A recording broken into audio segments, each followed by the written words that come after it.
Magandang umaga sa lahat. Ngayong umaga ay babasahin po natin ang ika-12 kabanata ng ikalawang Kronika at ang magbabahagi ng salita ay si Pastor HK.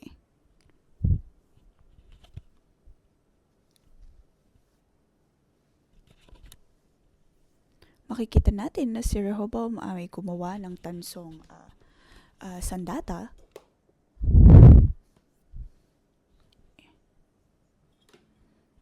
Ito ay mukhang maganda, ngunit ang kaluwalhatian pa rin ng kaharian ay nawala.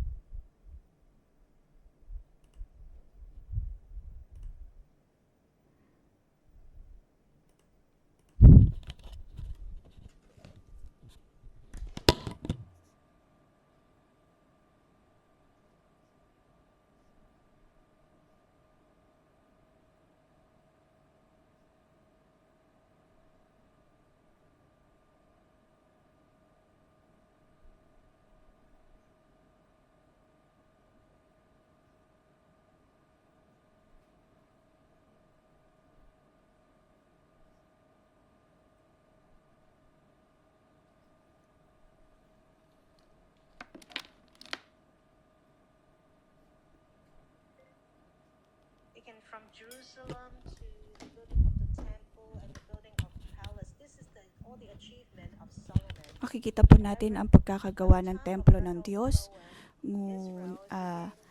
na naging parte ng pagpapaunlad na ginawa ni Solomon. Ngunit sa panahon ni Rehoboam ay nagkaroon ng paghahati ng kaharian. At ang tribo ni Simeon ay nasa hilagang bahagi ng kaharian. At hindi nito kayang maging independent dahil ito ay pinapalibutan ng tahanan ng Juda.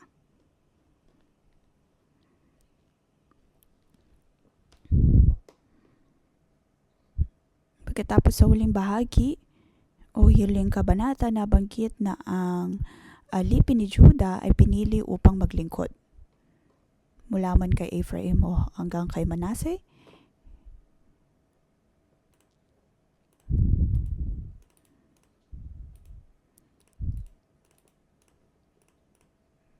Ang mga Levita ay lumipat mula sa iba't ibang parte ng Lipi patungo sa Jerusalem. Masasabi po natin na mayroon pong 4 na lipi sa hilagang bahagi, at iyon ay Judah, Benjamin,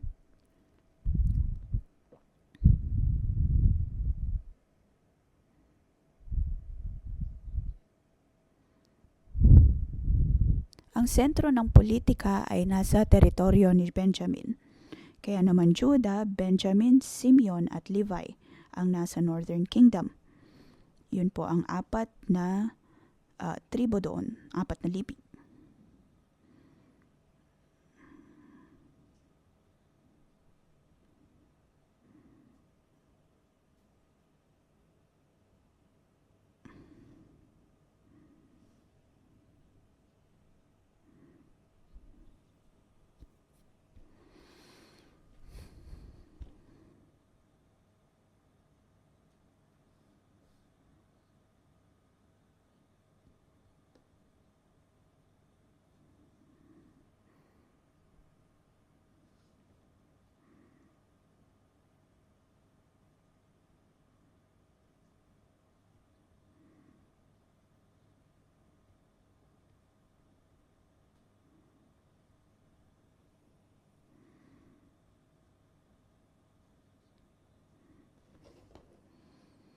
Makikita po natin na para bang lagayan ng pagkain ang nasa hilagang bahagi ng kaharian.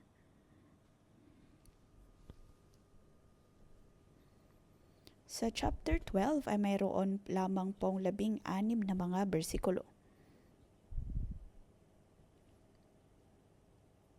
Masasabi natin na para po ba itong review ng buhay ni Rehoboam.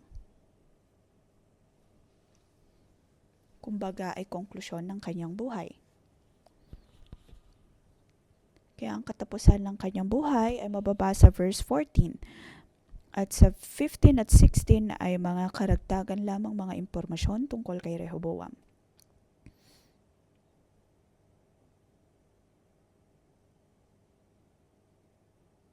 Ang mga nangyari o pangyayari sa buhay ni Rehoboam ay nabanggit sa verse 15.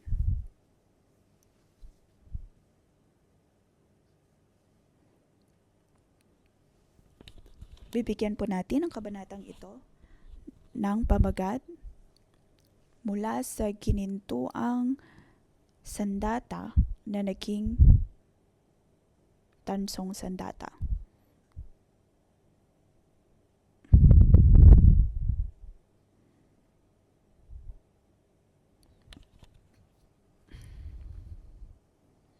Ito po ay sa ikalimang taon ng pagkahari ni Rehoboam at kanyang naharap ang isang laban.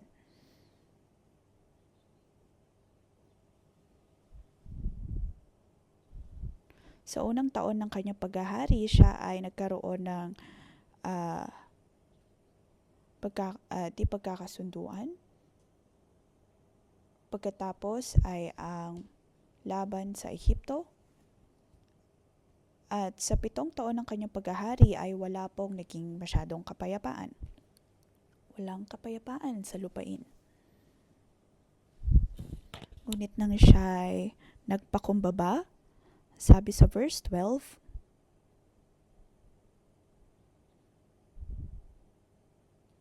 nagpakumbaba si Rehoboam at ganap na ibinuhos ng Diyos ang galit nito sa kanya. Hindi na sila nalipol ng tuluyan at naging matiwasay ang kalagayan ng Juda.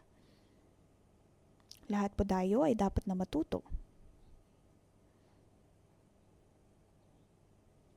na dapat po nating malaman na ang galit ng Diyos ay maaari pa rin pong mabago. Hindi niya tuluyang nilipol ang Juda. Kung tutuusin ay napakalabis ng pagkakasalan ni Rehoboam na maaari sana siyang parusahan ng labis ng Diyos, ngunit hindi niya ito ginawa.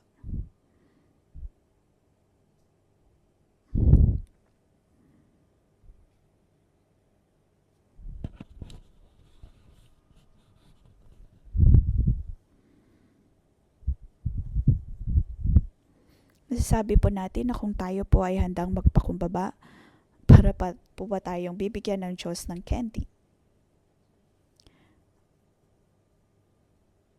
Ngunit ang bayan ay patuloy na naapektuhan ng mga bansa.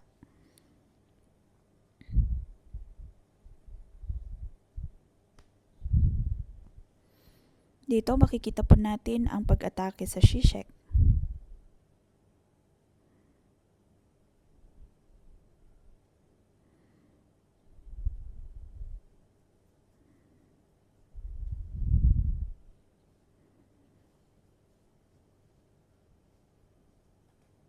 Makikita po natin ang 15 mga syudad sa gitnang bahagi. Ang mga syudad na ito ay pinalakas ni Rehoboam.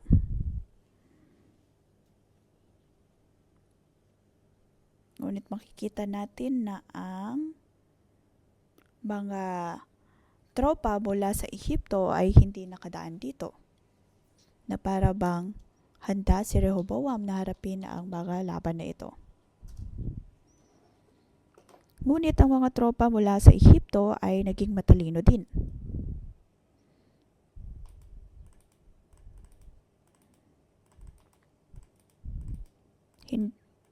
Hindi nila inatake ang mga syudad na ito ng Juda.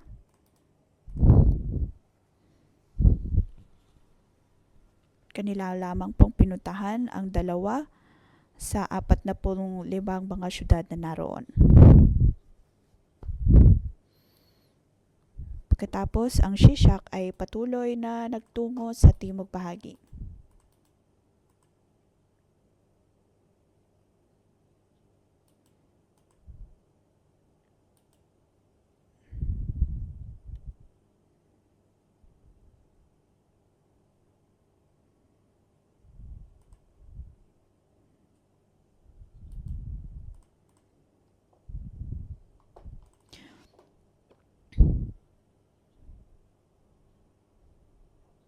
Kung maalala po natin, si Solomon ay nag-asawa ng anak ni Paraon mula sa Ehipto.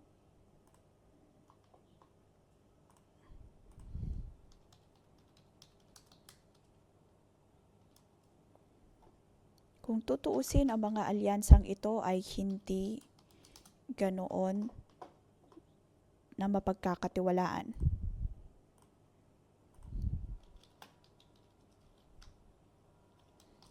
Dahil naroon na marami pa ring mga banyagang lugar ang umaatake sa Juda.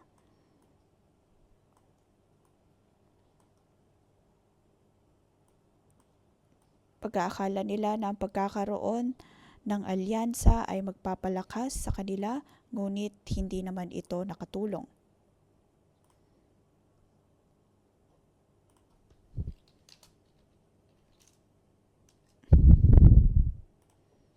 Ang lahat ay walang kabuluhan.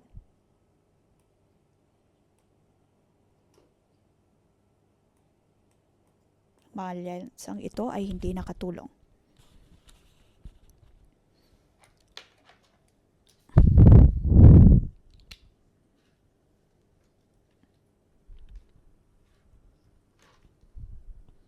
Ang tropa ni Paraon ay nakarating lamang hanggang Zorah.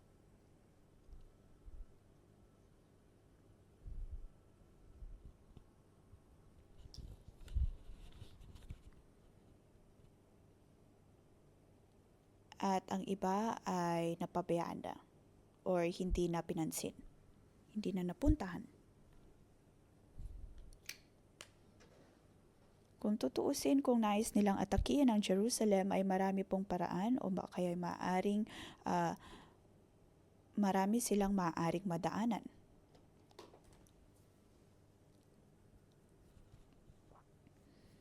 Ngunit para sa Paraon, sapat na ang lusubin ang ika-12 at ika-13, ang Moreshet, Gath at Zorah upang mapasok ang Juda.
Pinapakita nito na ang dapat na ugnayan natin sa Diyos ay dapat higit pa sa kung ano mang kaya nating gawin o kaya ay kayang ipakita.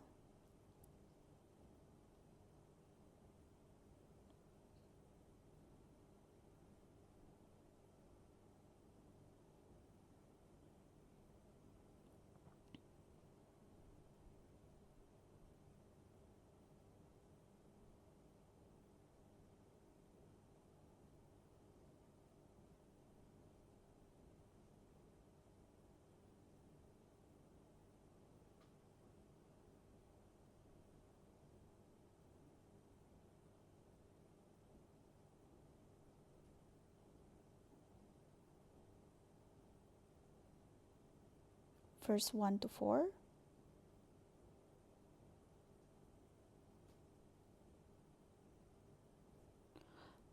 Matapos na maitatag ang paghahari ni Rehoboam, nang maging matatag ang paghahari niya, tinalukuran niya at ng buong Israel ang kautusan ni Yahweh.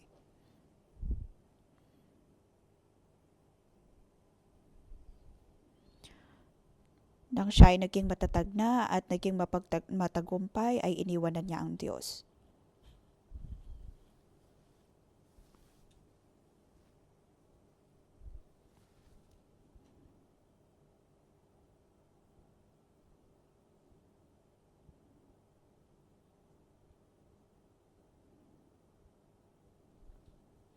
hindi lahat ng hari ay kayang impluwensyahan ang kanyang bansa.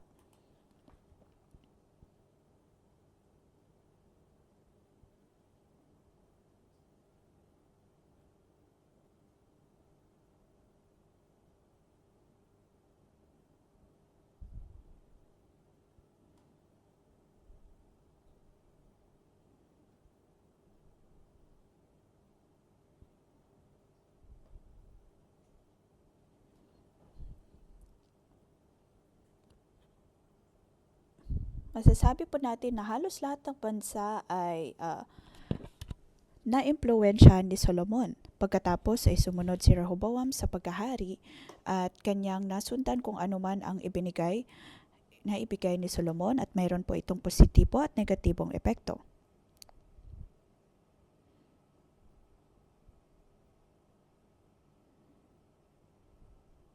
Si Rehoboam ay nagtungo sa Shechem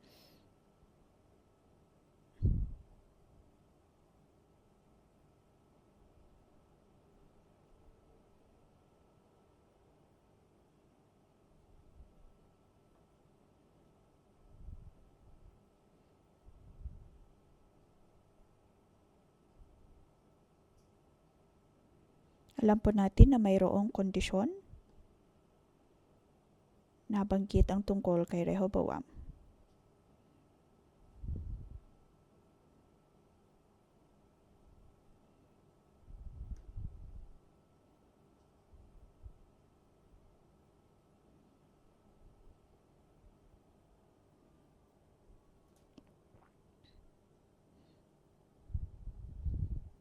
Kanilang tinanong si Rehoboam,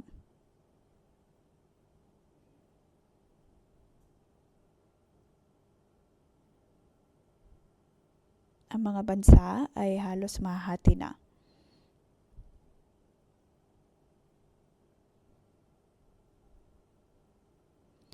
Si Rehoboam ay naghari sa Jerusalem at ito ay napakagandang pagkakataon, ngunit bakit siya nagtungo sa Shechem? Ang Shechem ay napakahalagang syudad sa norte.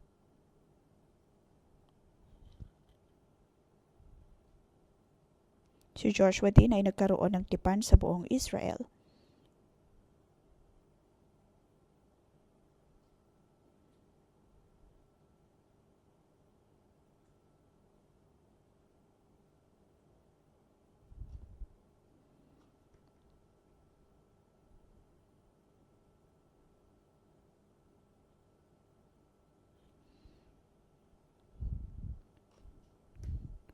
Si Rehoboam ay nagtungo sa Shechem at alam na ng mga tao na mayroong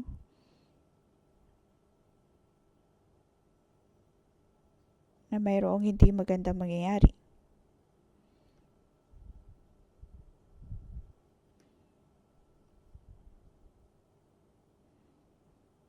Ang 10 tribo sa norte ay nasa paghahari din ni Solomon at umabot ng 20 taon upang mapangyari ang templo at ang palasyo. At ang mga tao ay napakaraming mga ginawa sa loob ng 20 taon na iyon.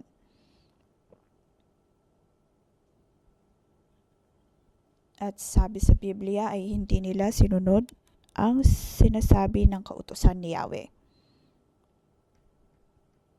Ang mga problemang ito ay hindi masosolusyonan ni Rehoboam.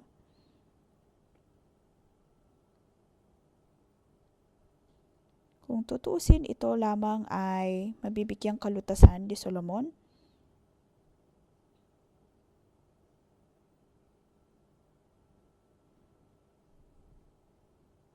Patuloy silang nagtrabaho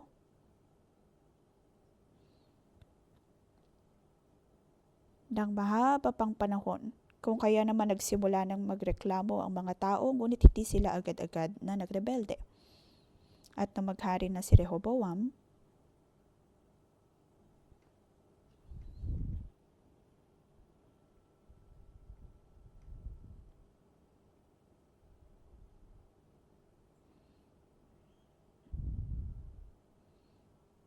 ngunit hindi ito napakiramdaman ni Rehoboam.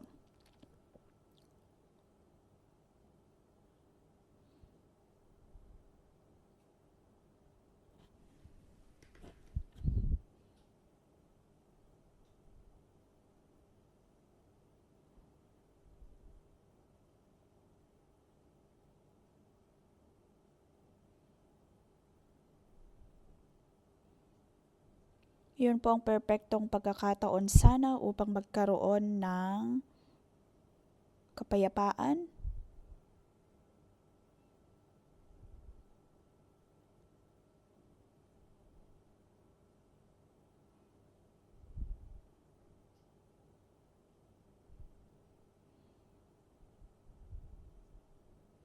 pagkatapos si Rehoboam, pag-aakala niya ay napaka-makapangyarihan na niyang hari, at kinalimutan ang kautusan ni Yahweh. Para kay Solomon,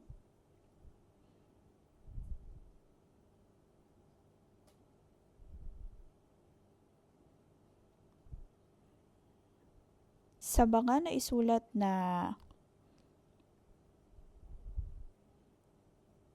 sa kautusan ni Moses o ni Yahweh na naisulat ni Moses, sinasabi doon na huwag mag-asawa ng mga banyaga o kaya ng mga nagmumula sa Ehipto. Hindi dapat pagkatiwalaan ang Ehipto.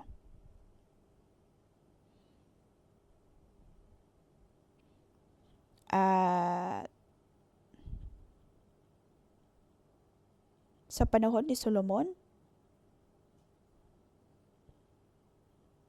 ay nasunod lamang ang mga kautusan pagdating sa mga handog,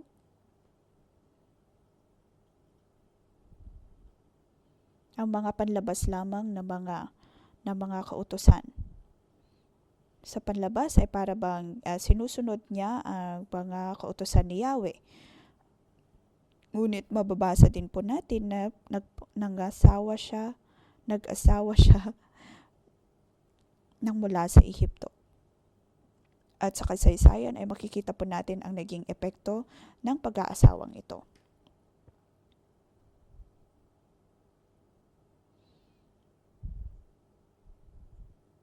Dahil bawat prinsesa ng mga bansa ay siya pong batayan ng kung ano man ang kultura ng isang bansa.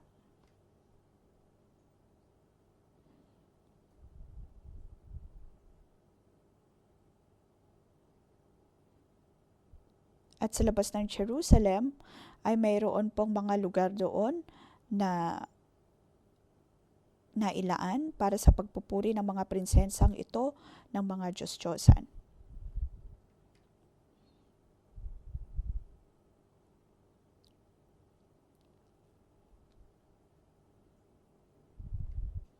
Napakaganda nga ng pagkakagawa ng templo at pagkakasunod ng ilang mga kautusan ni Solomon, ngunit sa kaloob-looban ng kanyang puso ay hindi pa rin niya tuluyang nasunod ang kalooban ng Diyos, di tulad ni David.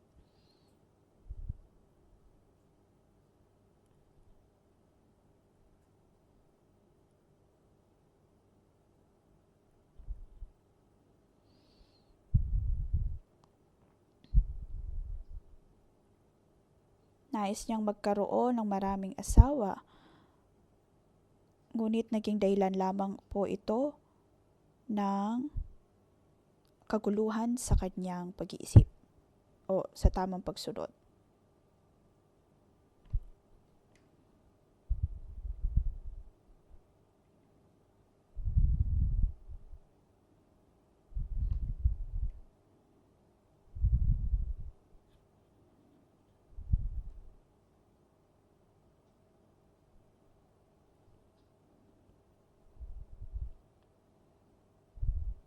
Mula dito, ang buhay po ni Solomon ay naging magulo.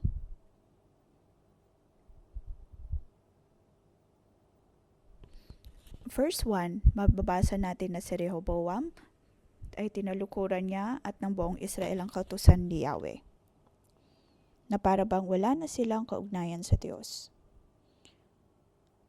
Kapakailan lamang ay kinailangan nating mag-ordena ng mga cell leader at magkaroon ng interview. At mayroong mga tanong kung sila ba ay handa na magkaroon ng debosyon araw-araw, magkaroon ng personal na relasyon sa Diyos. Dahil ang atin pong iglesia ay nagbibigay po sa atin ng magandang atmosfera. At pinakamahalaga sa lahat, ang ugnayan na mayroon tayo sa Diyos.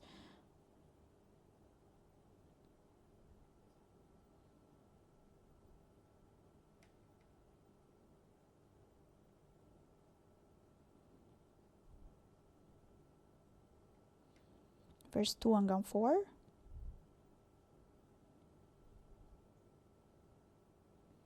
Tungkol po ito sa Shishak, ang pag-atake ng Ehipto sa Jerusalem.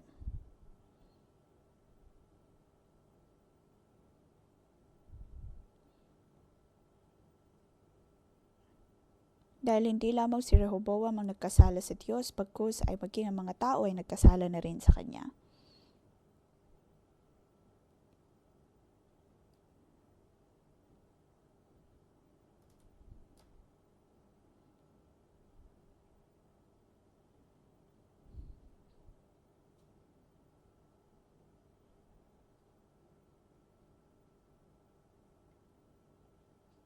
Sa mga normal na araw ay nagpupuri sila sa mga Diyos-Diyosan at marami o ang buong bansa ay kinalimutan ng Diyos.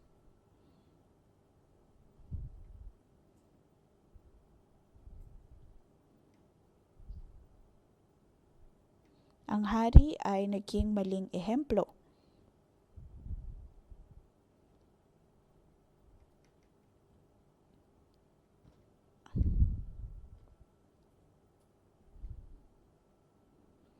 Bakit ang hari ng Ehipto ay dumating upang atakihin ang Jerusalem? Iyon ay dahil nagkasala na ng labis ang Israel sa Diyos. Ito ay hindi lamang pisikal na laban, bagkus ay espiritual din na laban.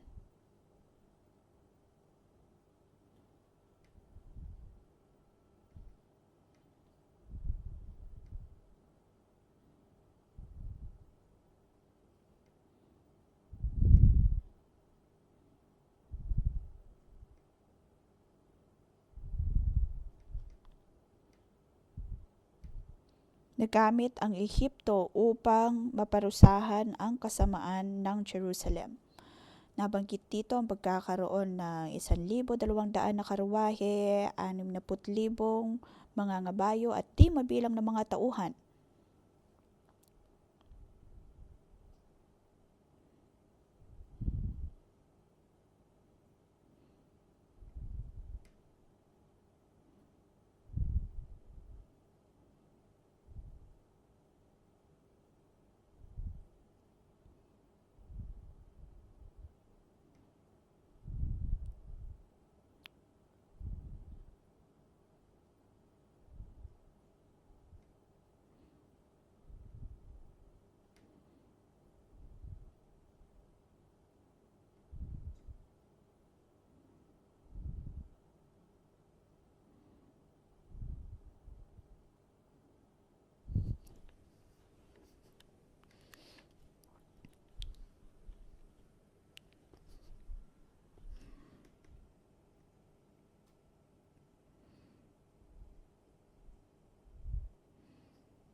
Makikita po natin dito kung gaano kalubha kung sakali mang maging kalaban po tayo ng Diyos.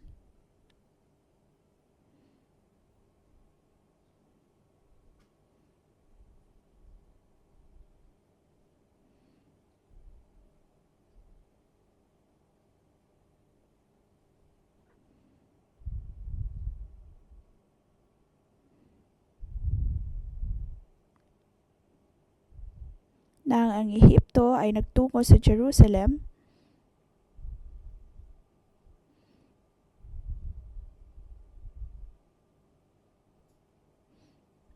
makikita at masasabi po natin na hindi po dapat natin kalabanin ng Diyos dahil ang magiging epekto nito ay malala.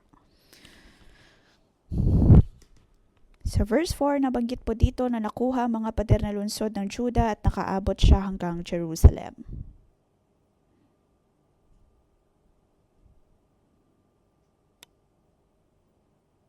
Ang krisis o problema sa bansa ay muling nakita.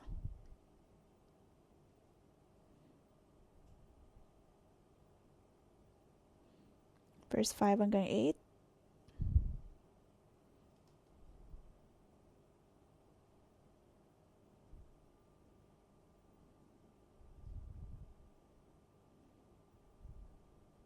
Katulad ng panonood natin ng mga pelikula.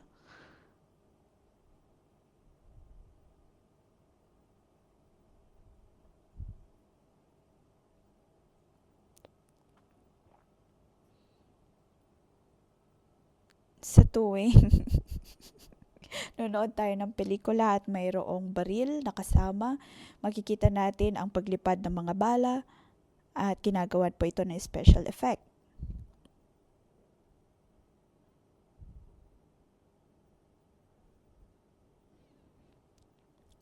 At sa pagkilos ng target, ay naiwasan na ng biktima kung ano man ang lumilipad. Ang verse 5 to 8 ay para pong ganoon.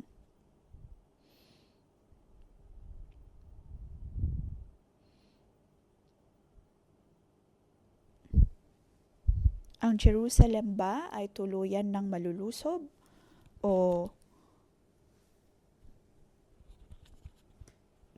sa ilang segundo ay maaari pa silang maligtas?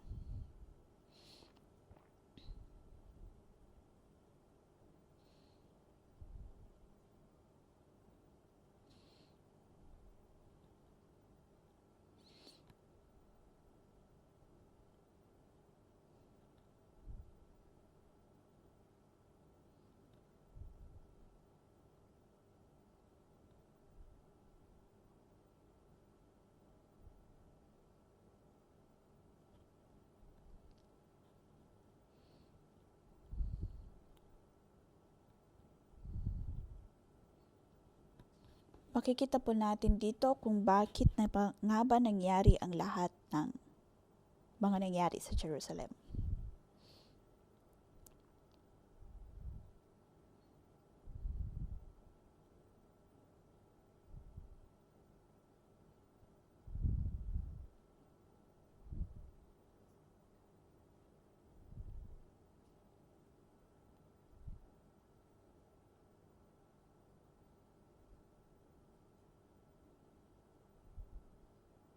Sila ay tulad ng mga ibon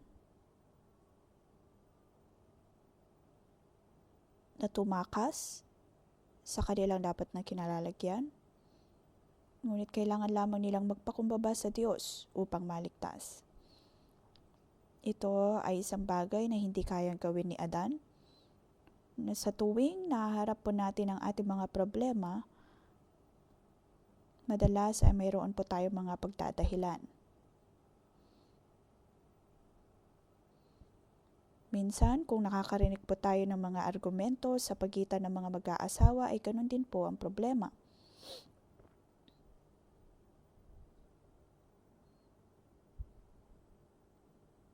Mayroon po tayong kanya-kanyang mga pagdadahilan.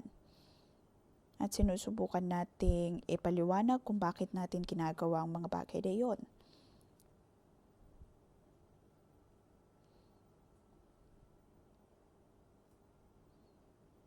Ngunit hindi na po dapat tayo nagdadahilan o kaya magreklamo pa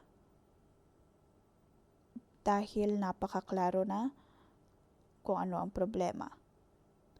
Dito sa kabanatang ito, sabi sa verse 6, nagpakumbaba ang hari at ang mga pinuno ng Israel, sinabi makatarungan si Yahweh.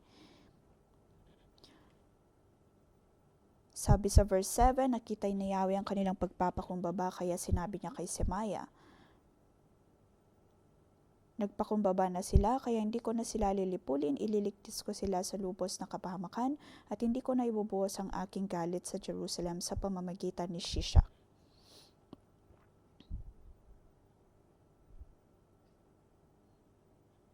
Shemaya, ang ibig sabihin po nito ay makinig, Shema. Ya ay Yahweh, Shemaya. Makinig kay Yahweh.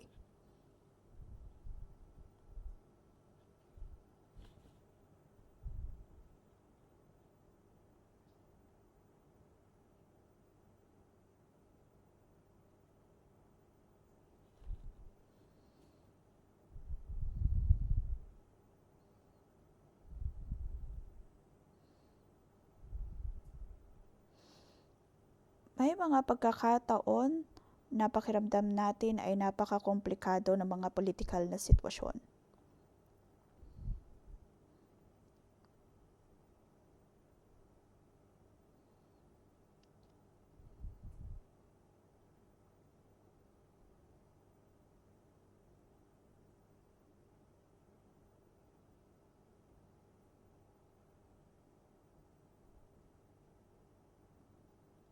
Ngunit ang mahalaga ay ang magpakumbaba po tayo sa harap ng Diyos.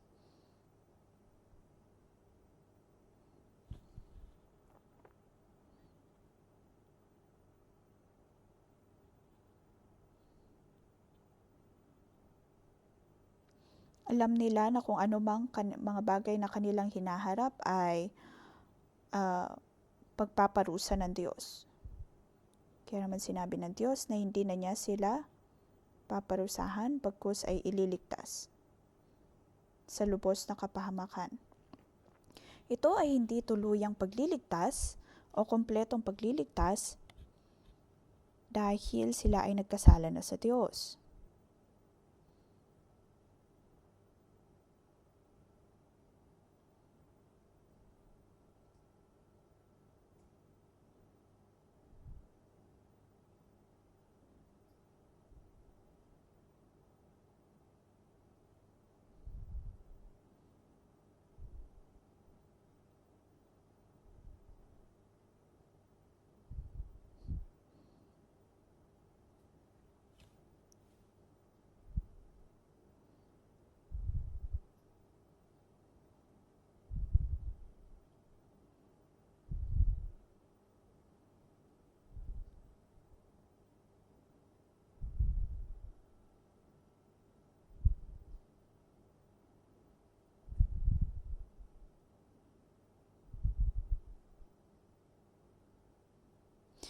Ngayon, makikita po natin ang verse 9.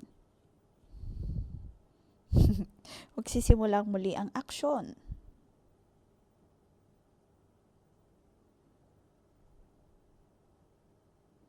Shishak, sinalakay ni Haring Shishak ng Ehipto ang lungsod ng Jerusalem at sinamsam ang mga kayamanan sa templo ni Yahweh at sa palasyo ng hari.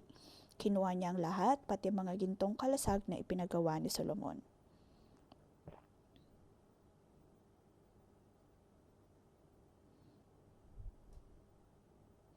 Hindi lamang ang mga ginuntuang kalasag ang kanilang kinuha, bagkus ay kinuha ang lahat ng yari sa ginto. Ngunit ano ang ginawa ni Rehoboam? Siya ay gumawa ng mga tansong kalasag upang mapalitan ang mga ginintuang iyon.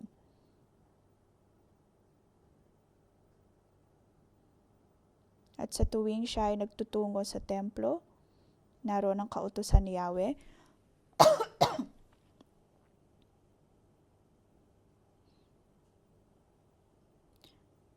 mukha pa rin itong mga ginto, ngunit ang kalwalhatian na ay nawala. Makikita natin ito na ang ugnayan ng Diyos sa Israelita ay nabago.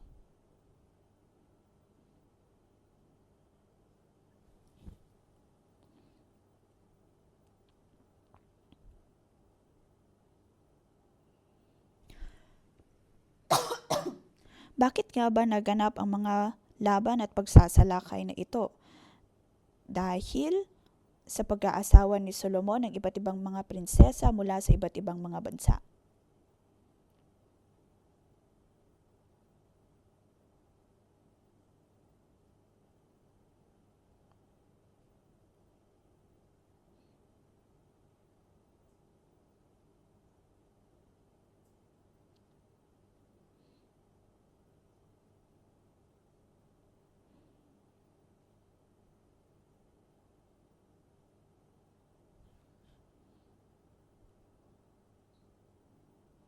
Sa verse 12, sapagkat nagpakumbaba si Rehoboam, hindi ganap na ibinuhos ng Diyos ang galit nito sa kanya, hindi sila nalipol ng tuluyan at naging matiwasay na ang kalagayan ng Juda.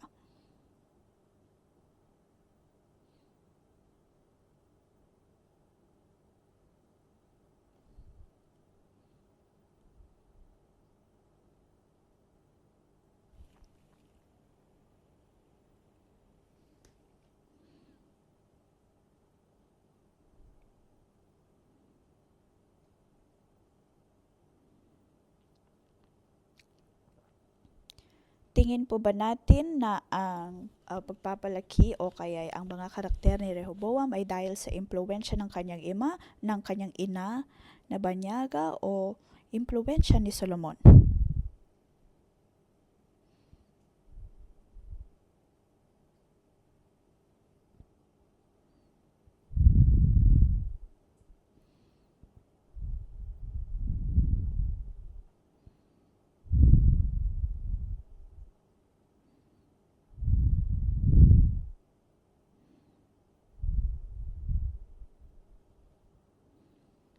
mapapansin natin na siya ay labis na naimpluwensyahan ng kanyang ina.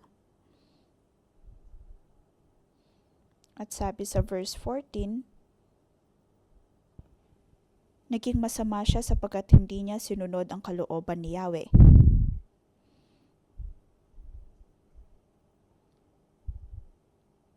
Naniniwala ako na mas sinundan niya ang kanyang ina na sumamba sa mga Diyos-Diyosan.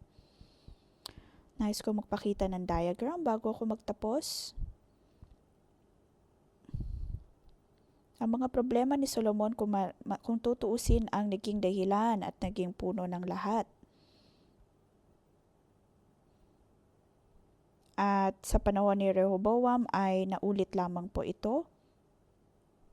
Sa panahon ni Solomon ay meron silang mabibigat na mga trabaho at mga buwis.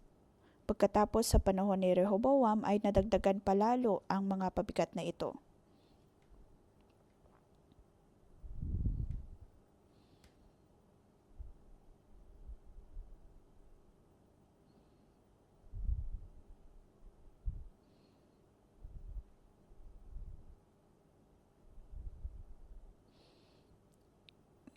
Si Rehoboam ay hindi naging seryoso sa kanyang pagsunod sa Diyos. At naging dahilan siya sa pagre-rebelde din ng marami pang mga tao o kanyan ang kanyang kaharian. Pagkatapos kay Solomon, naging dahilan siya upang magkaroon ng mga pagkahalo-halo mula sa iba't ibang mga bansa.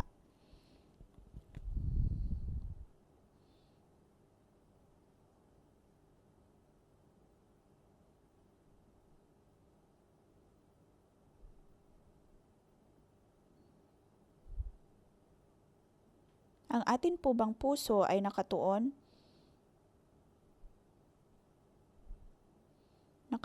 sa pagsunod sa Diyos o naroon na patuloy pa rin tayo sa pagkakasala? Kailanman sa mga salita ng Diyos ay hindi nabanggit kung nagpatuloy nga ba si Rehoboam sa pagsunod sa Diyos. Hindi niya alam kung ano ang ginagawa ng Diyos.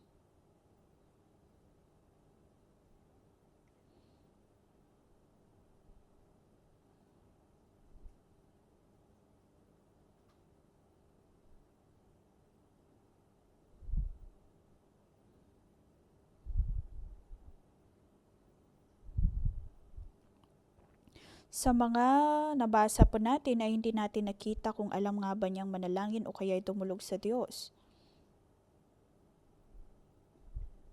Hindi niya tunay na sinusunod o kaya ay hinahanap ang Diyos. Bawat isa po sa atin ay dapat na matuto.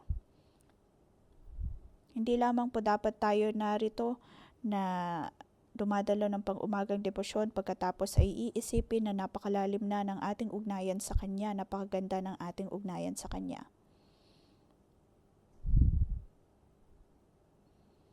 Dapat po nating loobin na hanapin lagi ang presensya ng Diyos.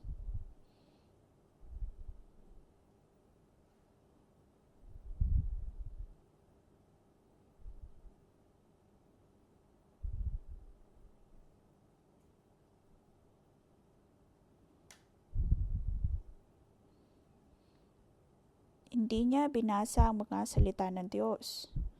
Napakaraming naisulat ni Solomon na mga kawikaan.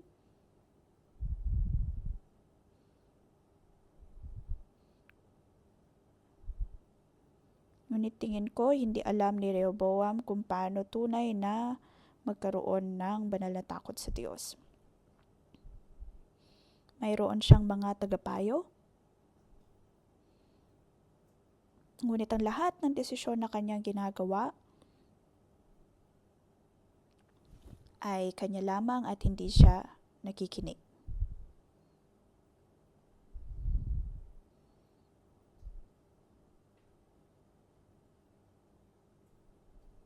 Para sa aking personal na buhay at pag-aasawa, ang isang biyaya ay ang kaya ko makipag-usap sa aking asawa at nang matulungan ako sa aking pagdedesisyon.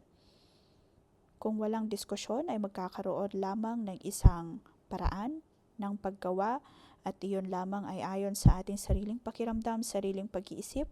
Ngunit kung kaya po natin itong idulog sa iba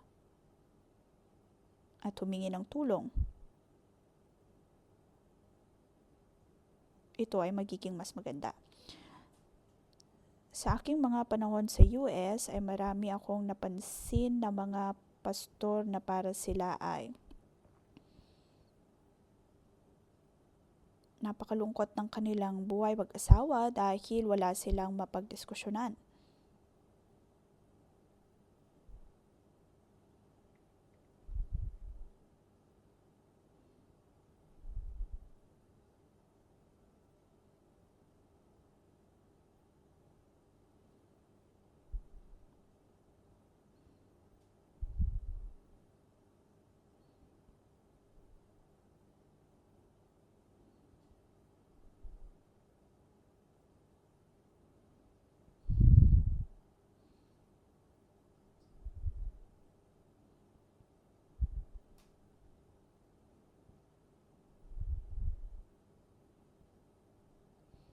May mga pagkakataon na gusto lamang nating mapag-isa, gusto nating maging pribado, ngunit nagiging dahilan lamang ito ng mas mabigat pang mga problema at pakiramdam.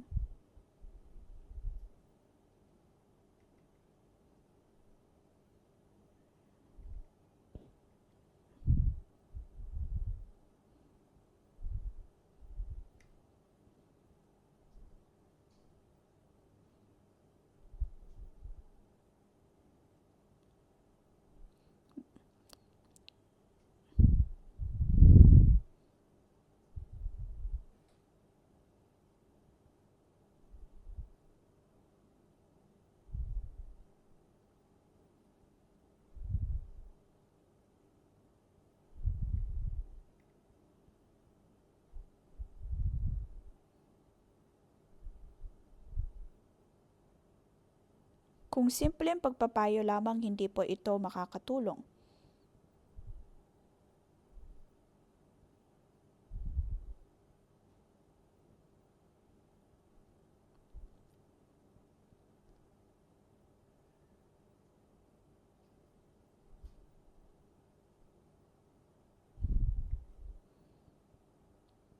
Maaring napakamahal, ngunit maaari ding hindi naman tayo nito talagang matutulungan.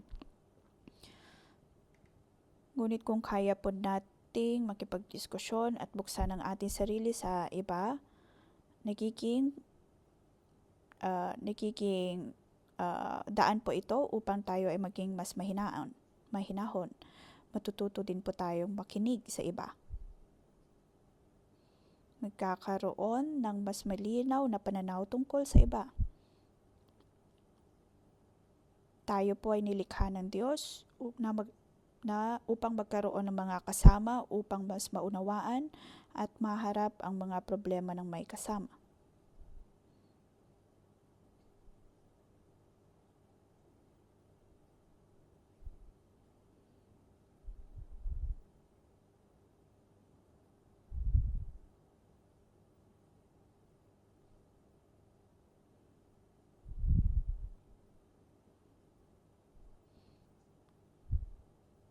Naway matuto po tayo sa kabanatang ito. Tayo pa ay tumayo at ating purihin ang Diyos.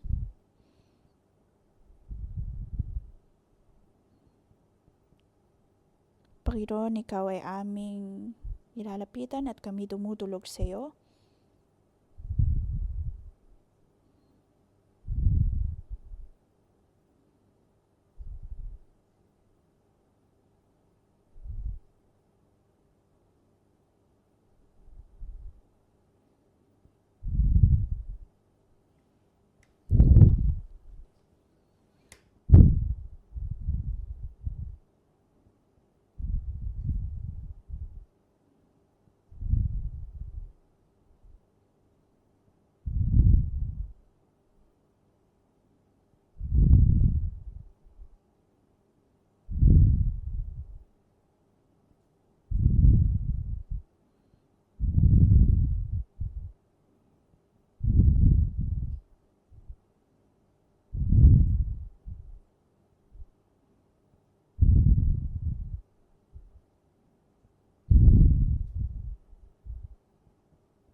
Panginoon, maraming salamat.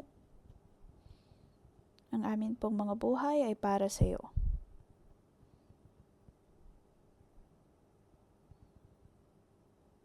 Panginoon, hindi kami karapat-dapat, ngunit kami ay iyong niligtas. Mga kapatid, atin pong purihin ng Diyos.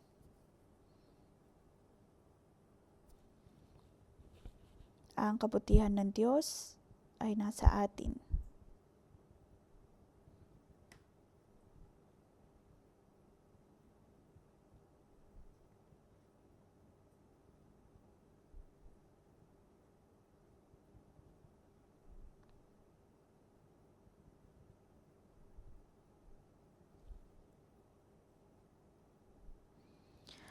Panginoon, pinupuri ka namin.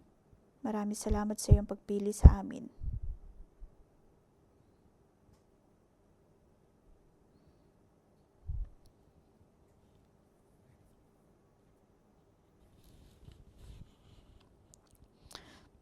Panginoon, maraming salamat dahil narito kami na maaaring makapagdisipulo at maaari ding makatanggap ng pagdidisipulo.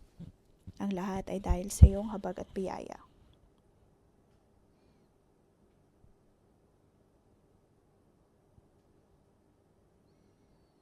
Ngayon, makikita po natin na ang buhay ni Rehoboam ay naimpluwensyahan ng kanyang ama at ng kanyang ina na isang Amonita. Atin pong siyasatin ang atin pong mga buhay. Kahit na po tayo ay naging mga Kristiyano,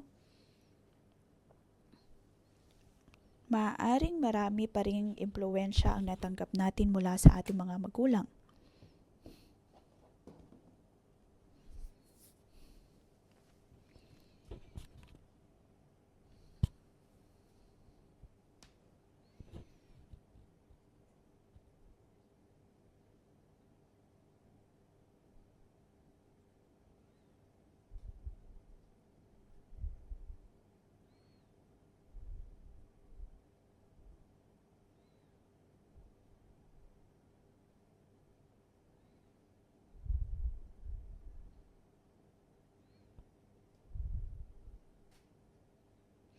Maaari po nating siyasatin ang ating mga puso kung ano ba ang naipasa sa ating mga magulang.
Tayo po ay manalangin, atin pong ipanalangin ang ating pamilya.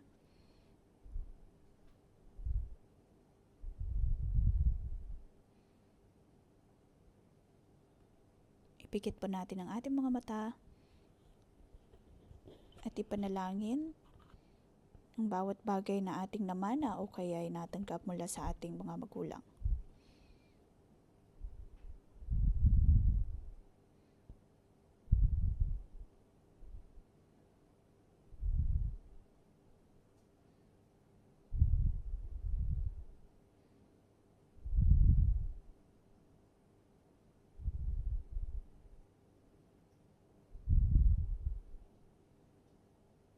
Panginoon, tulungan mo kami.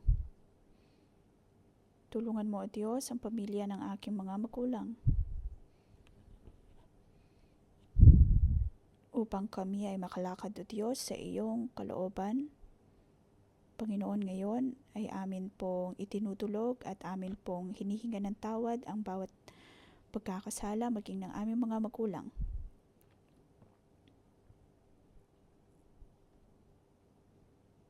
Panginoon, akin pong ikinukumpisal ang aming mga kasalanan. Ang aking ama ay labis na nagtitiwasil sa kanyang sarili at hindi umaasa sa iyo. At gayon din po ang aking naging ugali. Labis akong nagtrabaho, ngunit hindi ako natuto.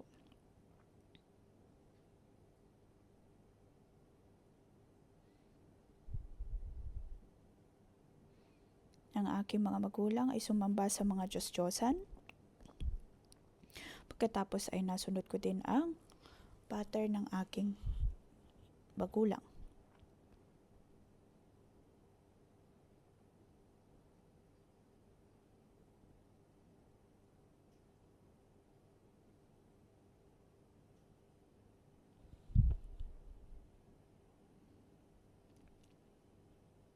Katulad ng aking Ina, O Diyos, ako ay labis na nagdududa pagdating sa aking mga otoridad.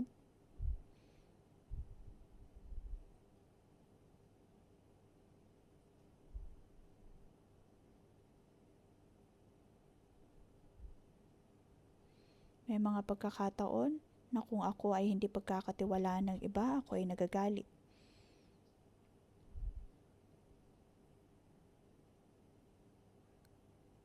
Ngunit may mga pagkakataon din na ayaw ko namang magambala ang aking mga otoridad pagdating sa akin.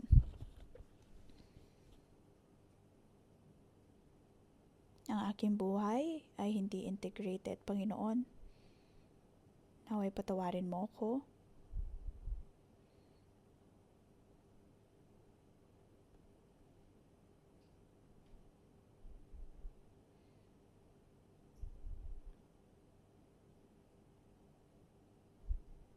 Ang aking ina ay Kristiyano, ngunit nagbabasa pa rin siya ng mga zodiac.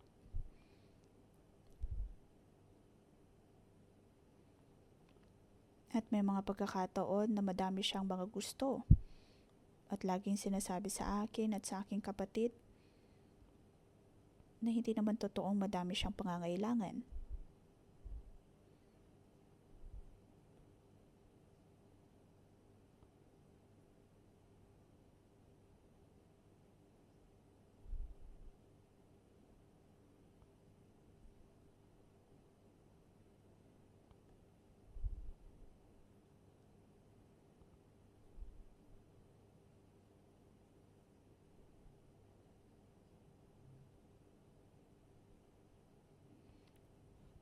Panginoon, patawarin mo ako dahil pinaluktot ko, O Diyos, ang iyong mga tuntunin.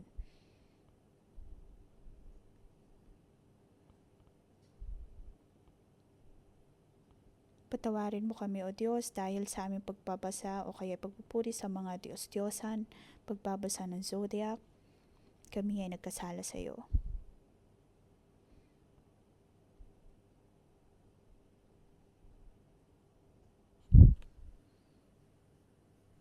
Panginoon, tulungan mo ang aming pamilya na mawalay sa lahat ng mga pagkakasalang ito.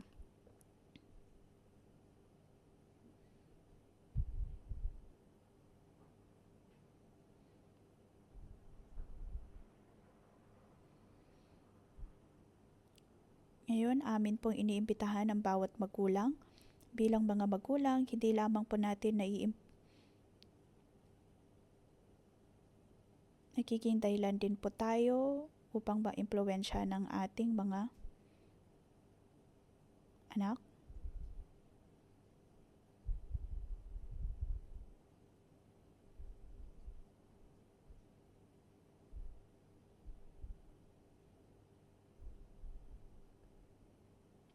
Atin pong hingan ng tawad ang bawat nating pagkukulang o kaya mga pagkakasala at pagpapasa ng mga maling paniniwala na ito sa ating mga anak.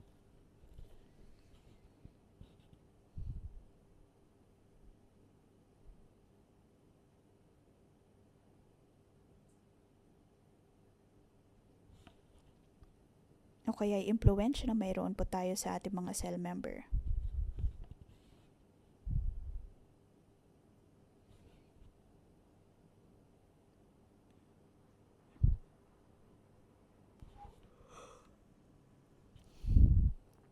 Maaring tayo ay labis na nagagalit o kaya nalulungkot tuwing hindi nakakadalo ng cell group ang atin pong mga cell member.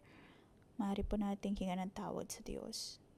Panginoon, ako ay humingi ng tawad at kinukumpisal na bilang isang ama, may mga pagkakataon na pinapahirapan ko ang aking mga anak. Laging sinasabi na kung kaya ko, paniguradong kaya nila. At nagiging dahilan ito upang sila ay masaktan.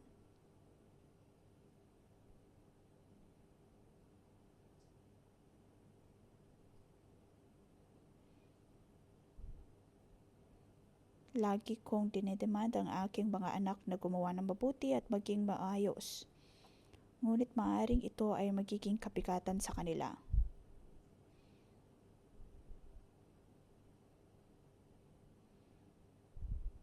At gayon din, bawat linggo ako ay nasa iglesia na parang ginagawang aking mga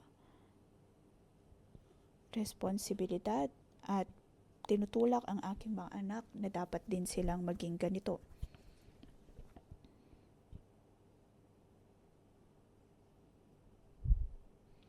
Ngunit kung tutuusin o Diyos ay hindi kita tunay na hinahanap o kaya dinudulog.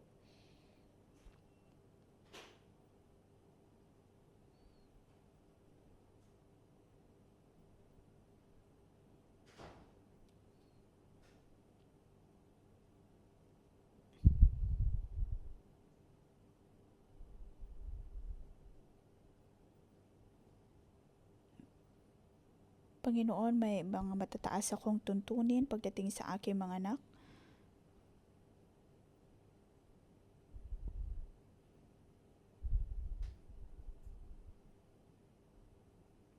Hindi kita tunay na dinudulog.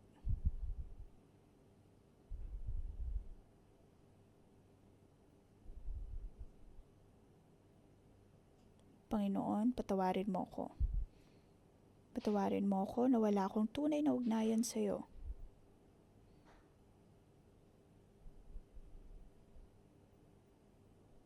Aking ibiniimbitahan ang lahat na tumayo. Kung kayo ay humaharap ng mga kalungkutan, ng problema sa ugnayan, tayo po ay manalangin sa Diyos. Ipanalangin na tayo ay tulungan ng banal na Espiritu.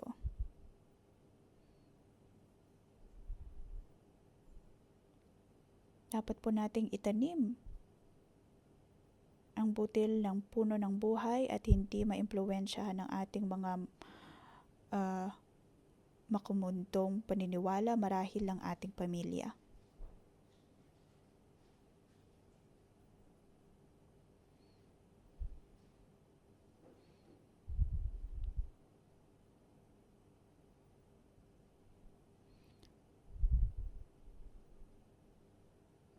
Panginoon, kami nagpapakumbaba sa iyo.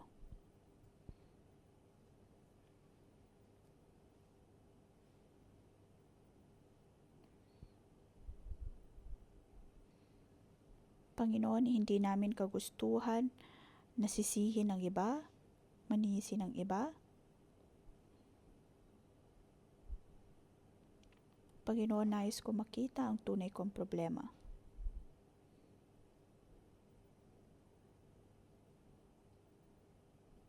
Panginoon, kami ay nanunumbalik sa iyo.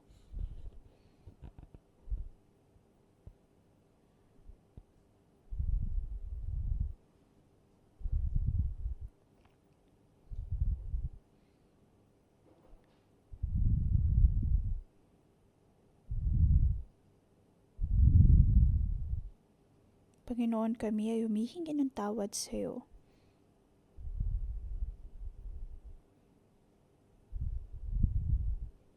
Tulungan mo kami, O Diyos, na magkaroon ng mapagpakumbabang puso, tenga na handang makinig. Tulungan mo kami, O Diyos, na maging tunay na tao.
Bilang mga magulang, tayo po ay manalangin, Panginoong Hesus. Bilang mga magulang, bilang kinatawan ng aking pamilya, narito ako. Ako ay dapat na sumunod sa iyo upang ako at ang aking mga lipi ay patuloy na makasunod sa iyo.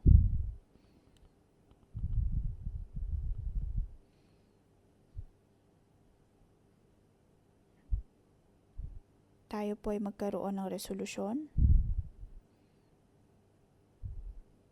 Tayo ay manalangin, Panginoong Yesus, bigyan mo kami ng sapat na kaalaman upang maituon namin ang amin pong mga puso sa tamang pagsunod sa iyo.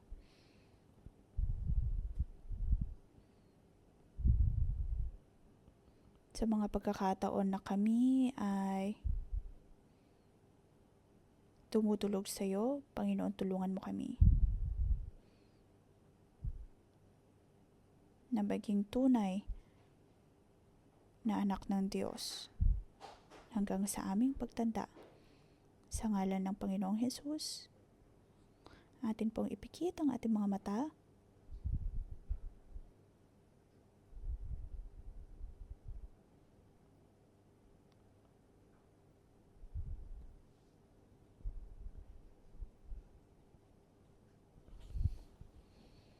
Marahil may mga pagkakataon na ang hawak natin ngayon ay mga tansong sandata, ngunit tayo ay tumulog sa Diyos. Panginoon, kami ay tumutulog sa iyo.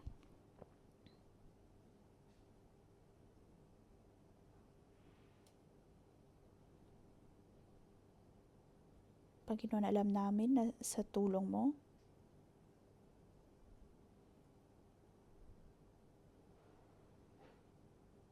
Panginoon, nais namin na maging gintong uri ng kalasag Sa Espiritu ay atin pong tanggapin ang kalasag na ito.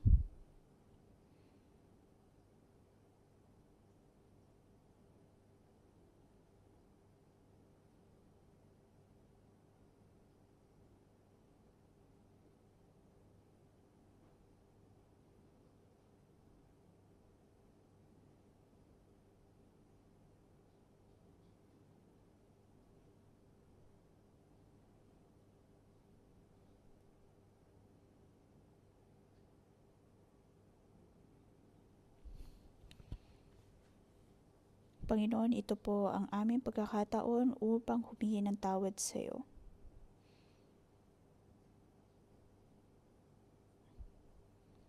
Panginoon, nais namin na mawala ang bawat pagdududa, bawat sumpa sa aming pamilya. Panginoon, pinili mo ang bawat isa sa amin sa ngalan ng Panginoong Hesus, aking pinoproklama ng lahat ng hindi magagandang ehemplo na naipasa sa amin mula sa aming mga magulang, sa ngalan ng Panginoong Hesus, amin pinoproklama na hindi namin ito masunod.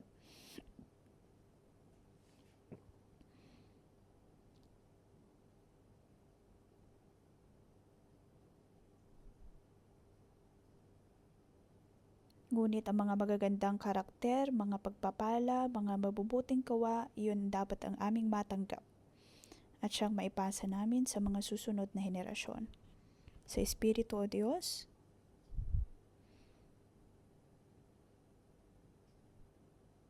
naway maipasa po namin ang mga ginintuang kalasag na ito sa aming mga magiging anak. Magkaroon man ng espiritual o kaya pisikal na mga anak, naway maipasa po natin ang mga kalasag na ito. Ginintuang kalasag. Panginoon, maraming salamat. Tulungan mo kami, O Diyos. Itanim mo ang puno ng buhay.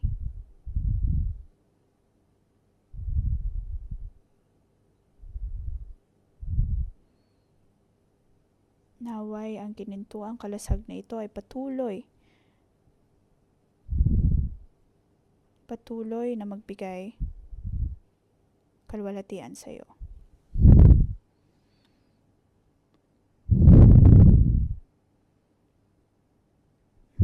Sa ngalan ng Panginoong Hesus, kayo ay aking pinagpapala. Tayong lahat ay magiging integrated na mga anak ng Diyos. Naway makita ang Diyos sa atin pong mga buhay. Sa ating pakikipag-usap sa ating mga magulang, maging mabuti tayong ehemplo.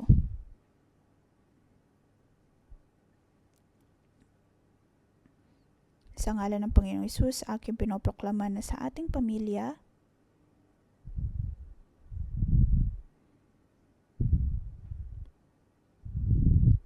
Panginoon, naway magtayo ka ng mga makadiyos na henerasyon. Dahil kami, O Diyos, ay iyong mga anak, na matanggap namin ang kalwalatian na nagmumula sa iyo sa ngalan ni Jesus. Amen. Dito po nagtatapos ang ating pangumagang debosyon. Magandang umaga.